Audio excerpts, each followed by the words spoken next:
नमस्ते दोस्तों। स्वागत है हमारे चैनल पर जहां हम रोजमर्रा के सवालों के पीछे की मजेदार और दिलचस्प कहानियां खोजते हैं। आज का सवाल है, हिंदी में जी और श्री का इस्तेमाल क्यों होता है? आपने देखा होगा कि लोग किसी का नाम लेते वक्त कहते हैं राम जी या श्री राम। लेकिन ये जी और श्री आखिर हैं क्या, और इन्हें हम क्यों इस्तेमाल करते हैं? चलिए आज इस छोटे से सवाल के बड़े राज को खोलते हैं, बिल्कुल सरल भाषा में। मुख्य सामग्री सबसे पहले बात करते हैं जी की। जी एक ऐसा शब्द है जो हिंदी में सम्मान और स्नेह दिखाने के लिए इस्तेमाल होता है। जब हम किसी को राम जी, सीता जी या गुप्ता जी कहते हैं तो हम उनके प्रति आदर जताते हैं। लेकिन क्या आप जानते हैं कि ये जी कहां से आया? जी का मूल संस्कृत शब्द जीव से है, जिसका मतलब है जीवन या आत्मा।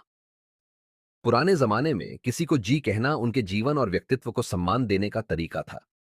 धीरे धीरे ये शब्द हमारी बोलचाल का हिस्सा बन गया। उदाहरण के लिए, अगर आप अपने पड़ोसी को बुलाते हैं, शर्मा जी चाय पिएंगे, तो आप न सिर्फ सम्मान दिखाते हैं बल्कि बात को दोस्ताना भी बनाते हैं। मजेदार बात यह है कि जी का इस्तेमाल हर उम्र और रिश्ते में होता है, चाहे वो बड़े हों, छोटे हों या दोस्त हों। लेकिन क्या आपने गौर किया, गांवों में जी ज्यादा इस्तेमाल होता है, जैसे चाचा जी या ताई जी, जबकि शहरों में लोग इसे कभी कभी भूल जाते हैं। अब बात करते हैं श्री की। श्री भी सम्मान का प्रतीक है, लेकिन यह ज्यादा औपचारिक है। आपने देखा होगा कि पत्रों में, शादी के कार्ड पर या नाम पट्टियों पर लिखा होता है श्री राम कुमार या श्रीमती सीता देवी। श्री संस्कृत का शब्द है जिसका मतलब है शुभ, समृद्ध या दिव्यता। हिंदू धर्म में श्री का संबंध देवी लक्ष्मी से भी है, जो धन और सौभाग्य की देवी हैं। इसीलिए जब हम किसी के नाम के आगे श्री लगाते हैं तो हम उनके लिए शुभता और सम्मान की कामना करते हैं। उदाहरण के लिए, मान लीजिए आप जौनपुर में किसी को पत्र लिख रहे हैं। आप लिखेंगे श्रीमान रमेश चंद्र जी के नाम। यहां श्रीमान औपचारिक सम्मान देता है और जी बात को थोड़ा दोस्ताना बनाता है। लेकिन अगर आप स्कूल में बच्चों को पढ़ाते हैं तो आप सिर्फ रमेश जी कह सकते हैं। यानी श्री ज्यादा औपचारिक है और जी रोजमर्रा की बातचीत में फिट बैठता है। रोचक तथ्य, क्या आप जानते हैं कि श्री का इस्तेमाल सिर्फ लोगों के लिए नहीं बल्कि किताबों और जगहों के लिए भी होता है? जैसे श्रीमद् भगवद गीता या श्रीनगर।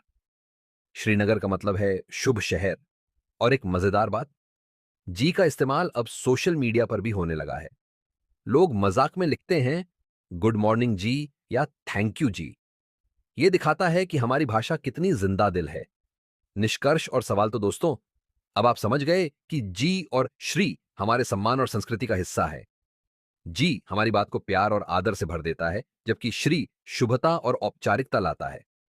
अगली बार जब आप किसी को जी या श्री कहें तो इसकी कहानी याद रखें। आपके आसपास लोग जी या श्री का इस्तेमाल कैसे करते हैं? कोई मजेदार कहानी हो तो कमेंट में जरूर बताएं।